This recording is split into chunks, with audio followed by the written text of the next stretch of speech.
कि इसने जो काम किया ना, इसने ऐसा दब्बा लगाया यार अजराने के ऊपर कि कोई किसी का इतबार नहीं करेगा। इसने पैसों के लालच में आके तो 5 करोड़ का सौदा किया है। सबसे हैरान वाली बात है, वो जालिम कर लो अल्लाह के घर बैठ के कह रहे उसको बुला, मैं तेरी दुआएं कर रहा हूँ। मैंने कहा यार तुम्हारे सब के मुंह पे वो कालख लगा गया जो वो सारी उम्र नहीं मिटेगी। तो वो शर्म के हमारे आगे ने गए, यहाँ से फिर घर वापस चले गए 4-5 दोस्त। हम सोच भी नहीं सकते कि दोस्ती ऐसे भी होती है। जो गैरतमंद है ना, वो भी बेचारे शर्मिंदा हैं कि हमको भी कोई शख्स से देखेगा। लाए के वालिद की बड़ी ख्वाहिश थी कि मैं इसको पढ़ा लिखा के तो MP MA बनाऊंगा। इसने इतनी बगैरती की है, इसको पैसे की जरूरत है। वैसे भी अगर बुला से 2-4-10 लाख मानता वो दे देता था। अब के लिए वो एक गाली बन गया शहंशाह। यहाँ से कोई तलाक कौन दे रहा था पता चल जाएगा, पुलिस लगी है। अल्लाह ने उसको अपना दिया था, वो तो लोगों को देता था। मैंने आपको बताया ना कि लोग अभी कस्में उठा के अपनी सफाइयाँ दे रहे हैं कि यार हम ऐसे नहीं हैं, हम ऐसे नहीं। वीडियो पर आने से पहले हमारे चैनल को सब्सक्राइब कर दें, लाइक कर दें और बेल आइकन के बटन को दबाना मत भूलिएगा ताकि हमारी हर आने वाली नई वीडियो का नोटिफिकेशन आप तक पहुंच सके। बिस्मिल्लाहिर्रहमानिर्रहीम। MD न्यूज़ टीवी के साथ मैं हूं आपका होस्ट राना दिलशाद। कुछ रोज पहले इस खूबसूरत इंसान को, खूबसूरत नौजवान को शादी की एक तकरीब में जान से मार दिया। उसका जो कातिल था उसका वो एक दरीना दोस्त निकला, दरीना यार निकला। हम बात करते हैं बलाज के दादा से, वो क्या कहते हैं। राना से इसी तरह बातें शुरू हो गई हैं लोग करना कि इसने जो काम किया ना, इसने ऐसा दब्बा लगाया यार अजराने के ऊपर कि कोई किसी का इतबार नहीं करेगा, कोई किसी का इतबार। और ख़ास कर इसने इतनी बगैरती की है, इसको पैसे की जरूरत है। वैसे भी अगर बुला से 2-4-10 लाख मानता वो दे देता था, कोई ऐसी बात नहीं। इसने पैसों के लालच में आके तो 5 करोड़ का सौदा किया है, 50 ले लिया। अभी ना इसको 5 करोड़ मिलने हैं ना 50, तो खुद सदा इसको होनी है। अहम बात है, दुख की है कि अल्लाह के घर बैठ के बुलाई को फ़ोन कर रहा है कि मैं तेरे लिए दुआ कर रहा हूँ। कितना बड़ा मजाक, कितनी बड़ी ज़्यादती। उनको मुखबरी कर रहा है क्योंकि जिस मदीने में बैठ कर कि मुझे अभी पता चला है, बिलाज को तस्वीरें में दिखा रहा है कि बिलाज मैं रोज़े पाक पे बैठा हूँ, तुम्हारे लिए दुआ कर रहा हूँ। इतनी बदबख्ती, उसके मरने का इंतजाम कर दिया। साथ मुखबरी कर रहा है कि भी वो जा रहे हैं आ रहे हैं, वो बता रहा है। इतनी बड़ी बदबख्ती इसने की है। अगर इसने जुल्म किया जिसकी तो सजा मिलनी चाहिए। बस भाई साहब, जो बलाज के दूसरे दोस्त हैं वो तो बड़े शर्मिंदा होंगे। शर्मिंदा नहीं जी, कल मुझे मिले हैं, नीचे ही खड़े थे, आगे नहीं जा रहे थे। जो 5-4 दोस्त हैं इसके, वो आगे नहीं जा रहे थे। तो मैंने बोला भी आगे नहीं जा रहे, तो वो भी प्यार से दादू कहते कि दादू हम में हौसला नहीं है क्योंकि हर शख्स हमें शक के शक से दिख रहा है, किस तरह जाएं। मैंने कहा यार तुम्हारे सब के मुंह पे वो कालख लगा गया जो वो सारी उम्र नहीं मिटेगी। तो वो शर्म के हमारे आगे ने गए, यहाँ से फिर घर वापस चले गए 4-5 दोस्त। जाहिर बात है आपके साथ ये दूसरा वाक़या है। पहले आरिफ अमीर अलमरूफ टीपू पहलवान के साथ भी इसी तरह हुआ कि उनके जो मुलाजिम थे, जो उनके पास बैठने वाले थे, उन्होंने इनकी जान ले ली। और आज इस घर में ये दूसरी बार ये तारीख दोहराई गई कि जो अमीर बलाज का दोस्त था वो ही उसका कातिल निकला। राना साहब, हम सोच भी नहीं सकते कि दोस्ती ऐसे भी होती है। अगर किसी का ईमान ही पैसा है तो उसमें हम क्या कर सकते हैं। और उसने बड़ा घाटे का सौदा किया है, लोगों के लिए इबरत का निशान बन गया। इसका मेना बनेगा, जैसे कहते पंजाबी मेना बनेगा। और फलां तो ऐसे छाए, हाँ ये देख लेना आने वाले वक्त में लोग बोले करेंगे किसी को तो फलाना वो है। बाला इसने बहुत ही ज्यादा जुल्म किए, बहुत ही, जितना मजम्मत कीजिए कम है। अब जब बलाज के दोस्त हैं या आपके दोस्त हैं, आप उनको अब किस तरह से देखेंगे, क्योंकि आपका खानदान पिछली 4 दहाइयों से दुश्मनियों की लपेट में है। आप यकीन करें, जो गैरतमंद है ना, वो भी बेचारे शर्मिंदा हैं कि हमको भी कोई शख्स से देखेगा। वो कहते जब उसने ऐसा हरामदगी की है तो लोग हमें भी शख्स से देखेंगे। वो अपने आप में शर्मिंदा है कि कहीं हमें भी तो देखो ना, हम अब हर एक को शख्स से देखेंगे। तो वो लोग भी बेचारे अपने आप को क्लियर कर रहे हैं हमें बोल के कि जी हमें कसम लो, हमसे लो, हम ऐसे नहीं हैं। सबसे हैरान वाली बात है, वो जालिम कर लो अल्लाह के घर बैठ के कह रहे उसको बुला, मैं तेरी दुआएं कर रहा हूँ। कभी आपने दुनिया देखी है, एक जमाना देखा है, आपको कभी कुछ शक हुआ इसकी हरकतों पर? हाँ, जिससे मैं जरा खफा होता था। फिर ये आना छोड़ गया था। कैसी शरारतें थी ये सब? मैं लोगों को तंग करना, जिससे मैं नाराज होता, भाई ये काम ना करो, ये हमें। अमीर बलाज के नाम पर एहसन शाह लाहौर से कई जगहों से पैसे भी इकट्ठे किया करता था। शिकायतें आती हैं, कोई तंग कर रहे हैं, किसी को फोन कर रहा है, मैं इसको सबसे डांटता था। भाई साहब, फोन वो किसी को कोई कुल्फियां लेने के लिए तो नहीं ना करता था, वो तो पैसे मांगने के लिए करता था ना। नहीं, ये किसी का फैसला कराना है, मैंने कहा फैसला कराना है अपने घर कराओ, हाँ। इधर नहीं। अच्छा। बदनाम हमें ना करो। हाँ। यानी कि तुमने पैसे पकड़े हैं तो जाओ अपने घर जाके फैसला करो।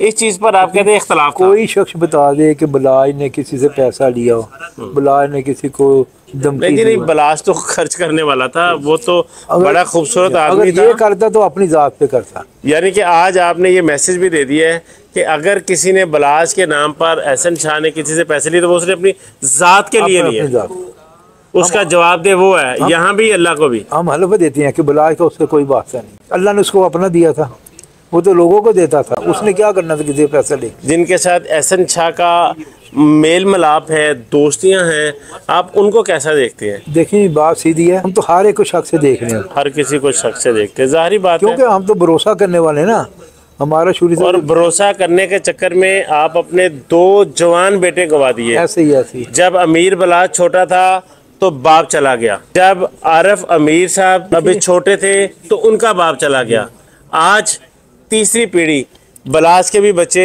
छोटे हैं, उनको पता ही नहीं अभी, आज उनका बाप भी चला गया, बच्चों के सर से बाप का साया उठ। बलाज के वालिद की बड़ी ख्वाहिश थी कि मैं इसको पढ़ा लिखा के तो MP MA ने बनाऊंगा। इनको भेजे उसने बाहर इसलिए था, मुझे कई दफा उसने बोला कि मामू आप दुआ करें, ये पढ़ के है, इसको मैंने इलेक्शन लड़वाना है। अच्छा, अगर अच्छा, उसकी देखो ना, यानी कि ये जो सियासी एक्टिविटी थी बलाज की, ये अपनी बाप की वो आखिरी ख्वाहिश थी जिसको बिल्कुल पूरा करने के लिए नक्शे। टीपू की बहुत बड़ी ख्वाहिश थी कि मेरा बेटा MP MA बने। तो मैं हल्फन कहता हूँ, उसकी बहुत ज्यादा ख्वाहिश थी कि बेटा मेरा बने, ताकि इस माहौल से दूर हम निकले। अलग नून से था पहले, खानदानी तलक तो आपको उनके साथ नून से था। दुख से कहता हूँ, उन्होंने वही पीछे हटे थे, हम नहीं पीछे हटे। टीपू वगैरह की बिल्डिंग थी जहाँ पर मरकजी दफ्तर था, जब शहबाज शरीफ यहाँ से इलेक्शन लड़ा करते थे साहब, दोनों बड़े और छोटे, और बहुत ज्यादा तल्लक था, प्यार मोहब्बत ही। ये जो एहसन शाह था उसके फैमिली का भी आपके घर आना जाना था। हाँ। फैमिली फ्रेंड था। आप इसी से अंदाजा कर लेना, उसकी बहनें, उसकी वालदा इधर आती जाती थी, कैसे यकीन कर सकते थे कि ये कल को ऐसा काम कर देगा। कितने पैसे में इसने डील की? देखिए ये पता चल रहा है कि 5 करोड़ में डील की। अच्छा। और 50 लाख इसने ले लिया। एहसन शाह को किसने ट्रैप किया? कौन बना सहूलतकार? जो हमने सुना जी मलक सुहेल साहब हैं। मलक सुहेल कौन से वाला? मलक सुहेल ये नहीं है, ये रावी रोड है, रावी शर्ग है ना जी, उसके साथ है गोर में। अच्छा। उनके सामने रिहायश है इनकी। अच्छा जी नाज़रीन, बहुत सारे लोग मलक सुहेल टोपी पहलवान का जो बेटे हैं उनको समझ रहे थे, ये मलक सुहेल रावी रोड वाले हैं। जो टोपी पहलवान के बेटे हैं, टोपी पहलवान हमारे बनोई का बहुत दोस्त था, क्योंकि पुराने शहरदार हैं, हम भी पुराने रहने वाले, तो बहुत गहरे दोस्त थे। उनका आज भी पोता होके गया, अफसोस करके गया। अच्छा। आज भी पोता होके गया। ऐसा उसके एक पैर में गोली लगी है एहसन शाह के। ये मेरे साहब ने उसने खुद ड्रामा किया, खुद ड्रामा किया। किस वजह से? हमदर्दी जताने के लिए। देखो मुझे फैल लग गया। अच्छा। उसने एक तो हमदर्दी हमारी लेने के लिए, हाँ जी, कि ये बलाज की वजह से मेरे पर हमला हो गया। दूसरा मैं घर बैठा रहूं, इधर ना आऊं, मेरी किसी हरकतों से किसी को शक ना पाए, तो अगर पता चल जाए तो मुझे कोई मार कुटाई ना हो, घर बैठ। मगर अल्लाह ताला ने वो इनकी छाप करा दिया। आपने कोई पुलिस को इतला दी या पुलिस की अपनी इन्वेस्टिगेशन थी? पुलिस ने खुद से गिरफ्तार किया? पुलिस ने देखी जी, पुलिस ने खुद कार्रवाई की, उन्होंने पकड़ा। यही बात। अमीर फतेह और अमीर मौसम अब इन दोस्तों पर किस तरह एतबार करेंगे? आप यकीन करें, वो किसी दोस्त को भी पास बैठाने पर राजी नहीं है। मैंने आपको बताया ना कि लोग अभी कस्में उठा के अपनी सफाइयाँ दे रहे हैं कि यार हम ऐसे नहीं हैं, हालांकि हमें भी दुख होता है, कोई अच्छा भला आदमी हमें कसम दे, हमें दुख होता है। मगर वक्त ऐसा है कि वो खुद ही कहते हैं कि जी हमने अपनी सफाई देनी। एहसन शाह सबको शर्मिंदा कर सबके लिए वो एक गाली बन गया एहसन शाह। अमीर बलाज की वालदा मैंने बड़े सदमे देखे सारी जिंदगी, अल्लाह ताला उनको से तंदुरुस्ती अता फरमाए। उनकी हालत कैसी है? भाई ये समझ जिंदा लाश है, जिसका बेटा जवान चला गया, फिर बेटे ने किसी से कुछ बोला नहीं है, कोई बेटे की शिकायत, हमें आज तक बलाज की एक शिकायत नहीं मिली किसी से कि किसी को उसने तंग किया हो, किसी को उसने को गाली निकाली हो, किसी को ज्यादती की हो। बलाज के दोस्तों में से एक तो गया एहसन शाह, क्या कोई और भी उसके साथ कुछ CDR उसकी आई, और भी कोई उसके साथ ज्यादातर राब्ते में था? वो कौन आदमी था? नहीं अबे मुझे नहीं पता, क्योंकि कोई एक बंदा तो था एक जो उसके साथ राब्ते में था। देखिए जी, जितने बिलाज के मुलाजिम हैं सबके नंबर उसके पास है, हाँ जी। क्योंकि रोजाना किधर आना जाना हाँ है, जी। सबसे मजाक हंसी सबके नंबर है। और हो सकता है एक हो दो जिनसे पूछो यार अभी गए नहीं, यानी कि दोस्ती के लिहाज से, या कब जा रहे हो क्या कर रहे हो सकता है, क्योंकि यहाँ से वो यानी कि वो भी इन्वेस्टिगेशन जारी है। देखो जाहिर है वो भी पता इन्वेस्टिगेशन लगेगा जारी है कि उसके साथ और कौन कौन था यहाँ इसमें। से कोई तलाक कौन दे रहा था, पता चल जाएगा, पुलिस लगी है। बहुत शुक्रिया ऐसा, मेहरबानी आपकी, मेहरबानी। सलामत रहे जी। नाज़रीन, लाहौर में मलक सुहेल का एहसन शाह को इनके मुखालफों तक लेकर जाना, कई बार लेकर जाना, वो एक बड़ा मोतबर नाम है अंदरून शहर का, मलक सुहेल, जो टोपी पहलवान के साहबजादे भी हैं, बड़ा शरीफ ख़ानदान है। लोगों ने उनको फ़ोन करके तंग करना शुरू कर दिया है, जिससे उनको इंतहाई शर्मिंदगी का भी सामना करना पड़ा। तो आज जो बच्चू पहलवान हैं उन्होंने ये बात क्लियर की कि ये मलक सुहेल जो है ये रावी रोड वाले हैं, अंदरून शहर वाले मलक सुहेल जो हैं वो हमारे अपने हैं, हमारे दोस्त हैं, हमारी इज्जत करते हैं। उनका बाप जो हमारे बुजुर्ग था, उनका बाप हमारा बुजुर्ग था। कोई अंडरवर्ल्ड का आदमी, कोई शरीफ आदमी, कोई कारोबारी आदमी किसी दोस्त पर एतबार किस तरह करेगा? आपने हाजी सुल्तान महमूद अलमरूफ बच्चू पहलवान साहब की बातें सुनी और आपने एहसन शाह के सारे करतूत भी हाजी साहब से सुने। एहसन शाह दोस्ती के नाम पर दबा है। आप इस सारी बातों से कितने मुतफिक हैं? कमेंट बॉक्स में अपनी राय का इजहार ज़रूर कीजिएगा। इजाज़त दीजिए, अल्लाह निगहबान।